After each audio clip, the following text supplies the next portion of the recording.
this video, we are going to talk about the positive and negative social impact of tourism and hospitality.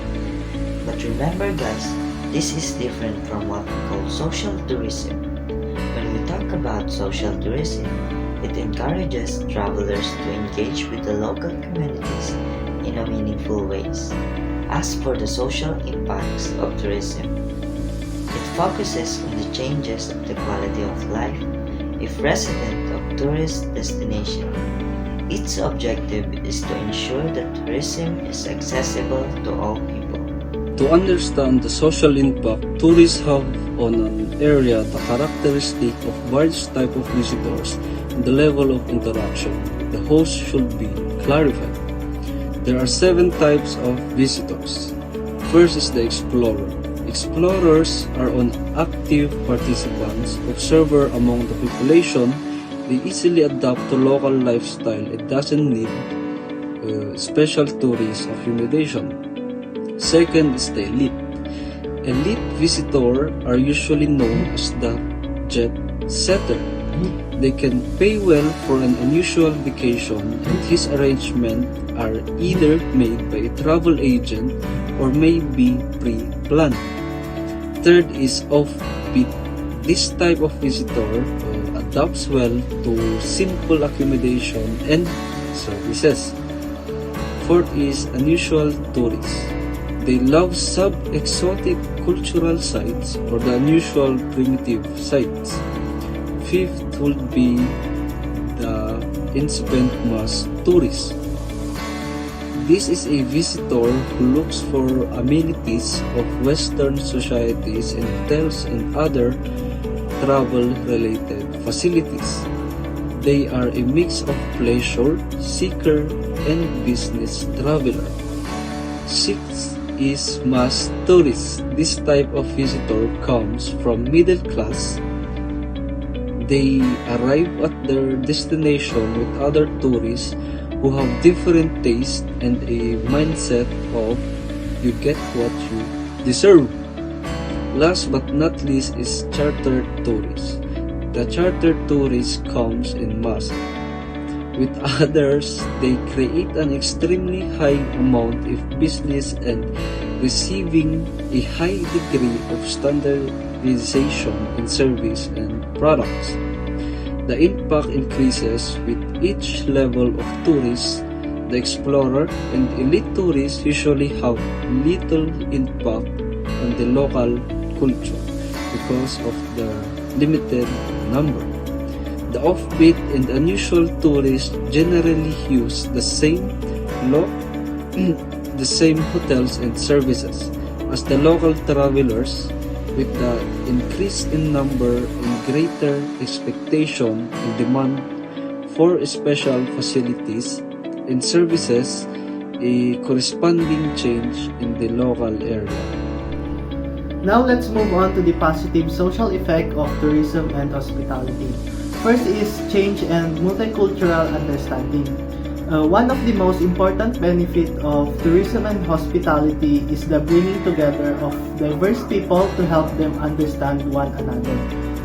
The United Nations World Tourism Organization, or the UNWTO, considers tourism as an encounter between a person and a destination in its natural setting.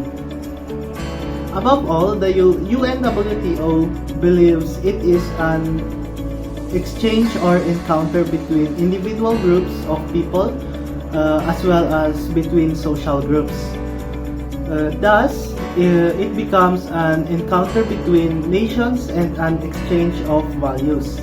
The impact of this exchange is significantly different between industrialized nations and developing agricultural nations.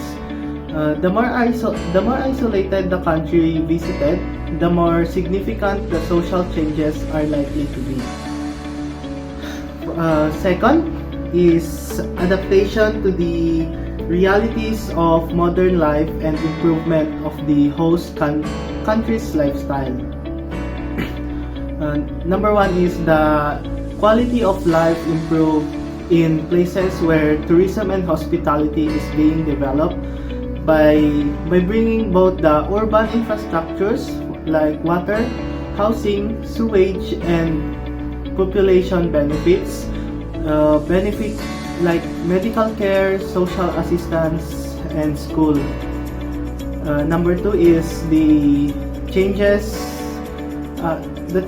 that occur in occupation and income pattern create a middle class with its different attitudes, values, and social concerns. Number three is increased social mobility results in new employment opportunities in tourism and hospitality.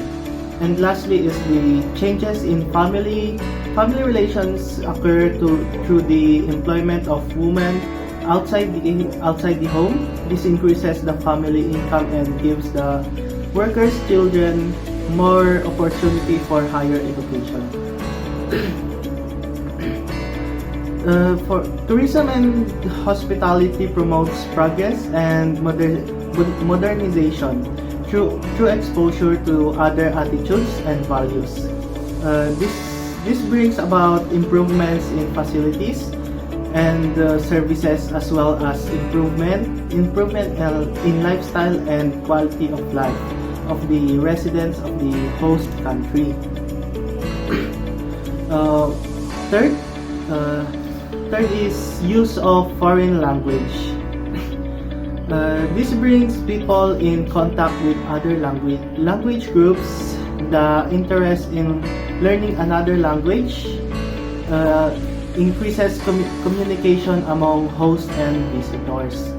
And finally is improved health condition and disease control. The desire of tourism for high-quality public health facilities can contribute to the maintenance and improvement of those facilities in destination areas and provide additional sources of revenue, which in turn can be invested in upgrading water and sewage disposal facilities.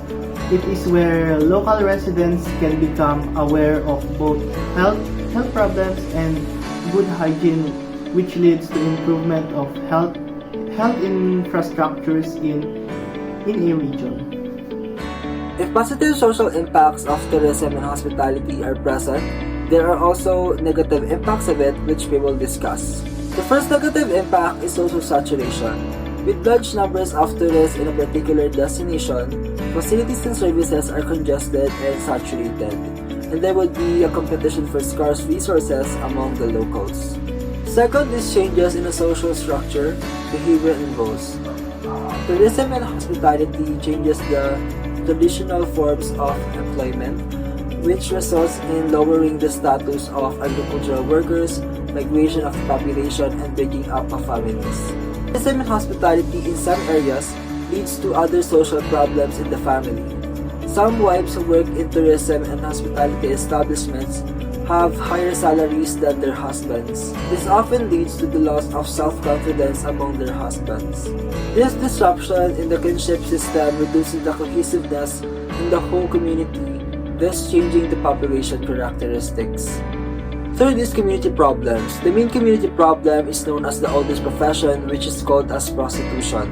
The use of erotic pictures and suggestive slogans in advertisements leads some tourists to anticipate sun, sea, sand, and sex as part of their vacation experience. An increase in visitors in a destination, there's also an increase in criminal activity such as robbery. And fourth is negative demonstrative effects. These are tourist behaviors that are socially and economically inappropriate. One major result is the polarization of the host from the tourist. The social norms of visitors gives rise to social problems where young locals copy them from having nude bathing, inappropriate dressing, and irresponsible behavior. A third factor which initiates polarization is the importation of foreign workers from more developed countries. These workers who are more skilled than the local people generally get better paying jobs and are usually supervisors of the less skilled local people. There are a number of control measures that can be adopted to decrease the negative change in an area. Some of these are: number 1, limiting the carrying capacity of a destination, and by regulating the tourist flow.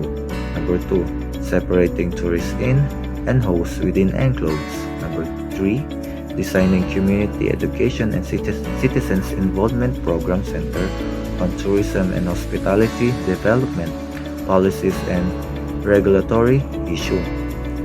Number 4, expanding human resource development and training program in all components of tourism and hospitality system to include social skills. That would be the end of our discussion. I hope you learned something new and thank you for tuning in. Until next time, mabuhay!